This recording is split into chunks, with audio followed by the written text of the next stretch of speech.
In my first video, I introduced my video game project. This video is more about what creates creativity and more of a deep dive to the world of LittleBigPlanet 2. When I talk about LittleBigPlanet, I mainly mean LittleBigPlanet 2, since it was the game I played the most. In total, Sony published 3 games, but in my opinion, the second was the best one. And yeah, the franchise was abandoned by Sony, but I'm not going to explore that in this video too deeply. There are many good videos on the internet about that topic. Next, I'll show you what you could do in LittleBigPlanet. And let's first talk about the story, which I thought wasn't that interesting when I was a child. That was maybe because I was 8 years old, and when I played it for the first time I didn't fully understand the concept and the idea and the symbolism. LittleBigPlanet is a universe of creativity. A happy place that is driven by crazy ideas. In LittleBigPlanet there is a place called Craft World, and it is tormented by Negativitron. Sackboy is the main character of the story, and he gets into a quest of defeating the great enemy. Together with other characters of an alliance, Sackboy defeats evil creatures created by Negativitron. And finally, the Negativitron himself is defeated.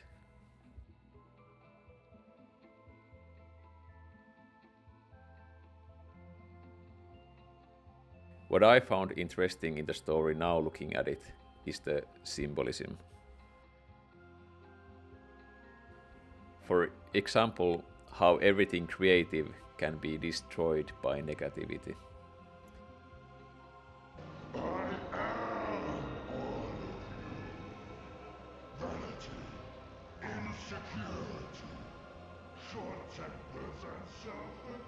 Negativity in its all forms can create things as well, and they may seem powerful, but at the end of the day, positivity is much greater power and good things persevere. Negativitron is shown also as a vacuum cleaner, and this is interesting because it maybe means an adult which interrupts the child's play or playing. There are so many of these funny little things and double meanings in the story. The story builds a good foundation to a child's mind, at least in my opinion. Even if it's not fully comprehended, it's still living there and waiting for the time to bloom, like in my mind, for example. Do not take lightly your hopes, your ideas, your fantasies. Let them grow. Nurture them. Then your wildest imaginings will soon trip the dream fantastic, soaring into the wonder plane and spreading into something altogether magnificent. And perhaps you'll see them again the next time you visit LittleBigPlanet. Now listening to this ending scene, it really sounds absurd because I came back to LittleBigPlanet for this very reason. But the story wasn't the reason I find this game so good. There are so many things yet to show, and some things that sadly are not possible to show anymore.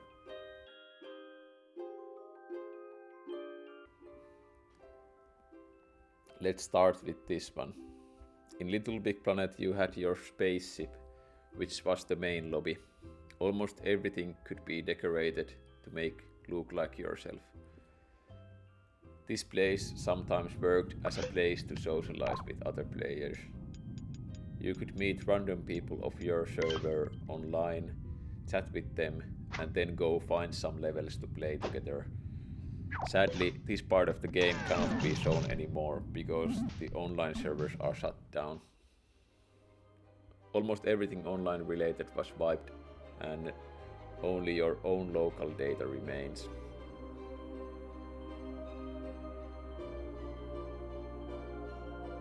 Luckily I have many things to show still, because there is one feature that keeps some online stuff alive.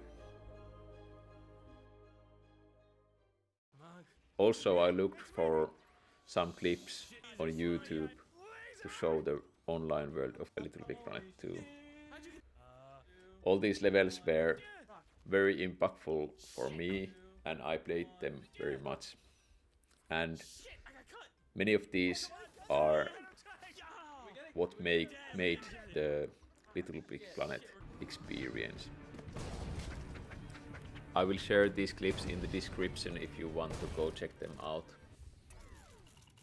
I'm glad there was some lobby action in this clip as well as the gameplay. It was very fun to watch. This was one of the levels I played the most and it reminds me of the good old days. The objective was to hack the terminals the other side defended.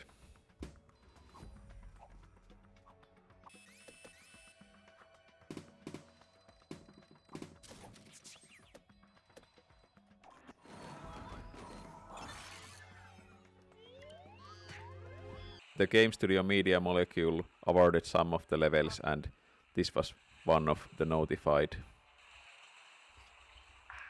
The level was very fun and it was one of the most played levels in LittleBigPlanet.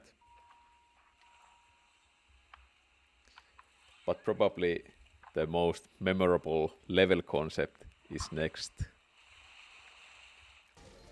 This is something that every LittleBigPlanet player recognizes. When I started playing community levels, this was probably the first level I played.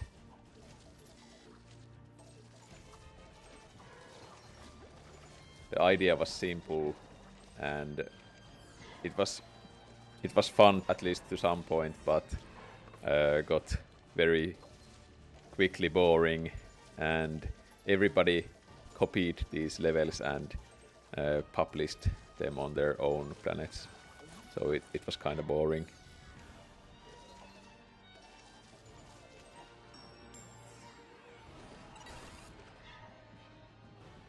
This level is also something I hear being played if somebody talks about playing LittleBigPlanet. The level was very well made and it was easy to play with someone random you just met online. Playing this many times created a loop when the other player got in trouble and there was this endless loop of trying to save the other player, and when you finally saved with like some kind of helicopter or lifeboat, you got in trouble and the other player had to help you. Here is my favorite LittleBigPlanet creator. Dodgibaba made these hide and seek levels. They were very fun to play and I remember these were like one of the first levels I played online. Unfortunately, the creator removed all his levels at some point. All his levels had endless amount of hiding spots and it was so much fun to play with some newbies and troll them, and you always had the better hiding spots and it was so much fun. I remember playing to this point I could anticipate all the moves the newbies made.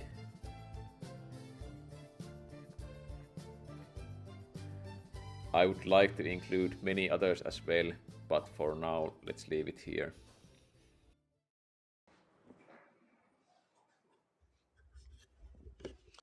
Next, I'll show you the creative tool more in detail. This is something that many games nowadays lack. There aren't many platforms other than social media where you can really show off your creations and projects. And if there are some games, they don't do it nearly as good as LittleBigPlanet. In LittleBigPlanet you have your own moon where you can make levels. Basically games inside this game. Back in the online server time, you could publish them on your own planet, which was basically your own profile. And you could publish them to a wide audience of players. Some players gained hundreds of thousands of followers. The game gave you tutorials on how everything works. They were simple and easy to understand for a child. The level making was complex, but put in simple tools and ready-to-use environment, which had many things built in for creators. For example, physics, space, materials, textures, player mechanics, and so on. I, as a child, only needed an example on how to do stuff, and I myself got it firstly from my older brothers, but also from the story levels and community levels. Everything you saw in the game could be done by yourself. And I like how the game makers made the story levels so transparent. That meant I realized at a young age I could really create anything. And I wish that same opportunity of that realization for every child.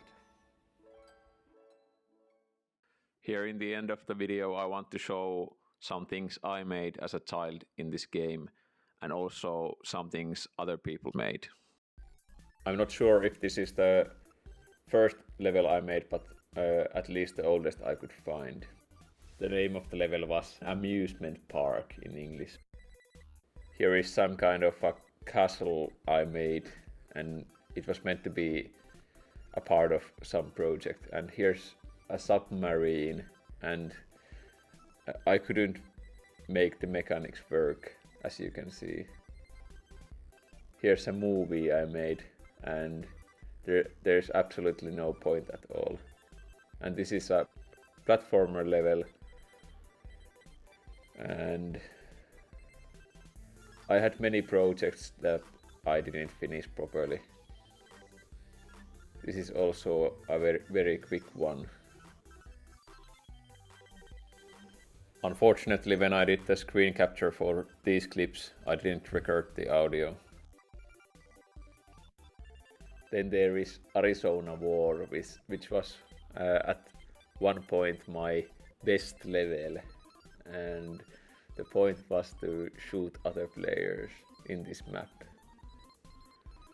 And I was a huge fan of the Wild West, so that was probably why I made this. For some reason I kept adding these ladders everywhere and they were so frustrating to climb.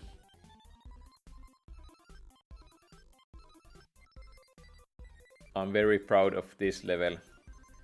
I think this is one of the longest projects I worked on, because I had a really short attention span when I worked on these. This was a typical platformer level, and there were many others like this in the game. Some of the platforming wasn't so smooth, but I still liked the game or the level. The limit of LittleBigPlanet's creative tool was that you only had 3 layers to work on with. After years I came back to LittleBigPlanet and created these levels I'm now showing. These levels were made for my friends and my siblings. They created an idea of making a real game of my own. You can go watch my first video if you are more interested in that. Here is the feature that keeps some stuff alive in LittleBigPlanet, and now I'll show you the collection, or some of the collection I still have. There are some absolute classics in this pouch. These were homing boxing gloves, and Jeff the Killer was a big meme or creepypasta in LittleBigPlanet.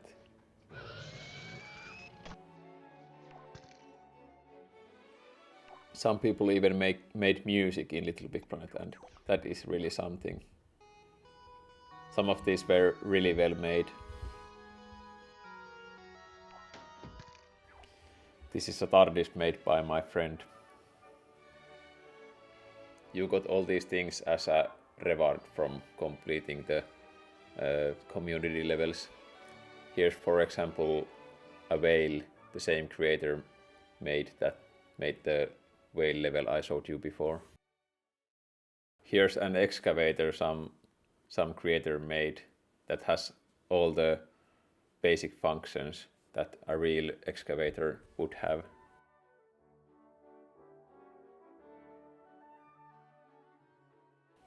All the community objects show in their details the original maker, so nobody could claim something was their making if it really wasn't. I doubt any one of you will see this video, but shout out to all of you creative creators.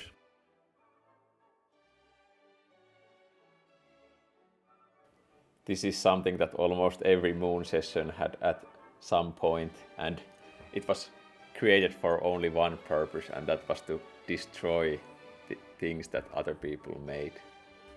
There were also ones that were much more efficient than this one and could destroy like everything.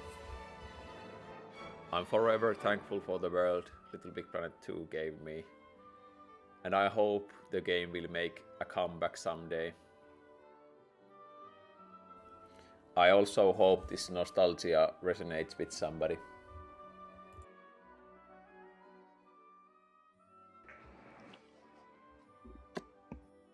Thank you for watching. Next time we'll see again with the Shorefield project, and I'll introduce the project much more in detail to you.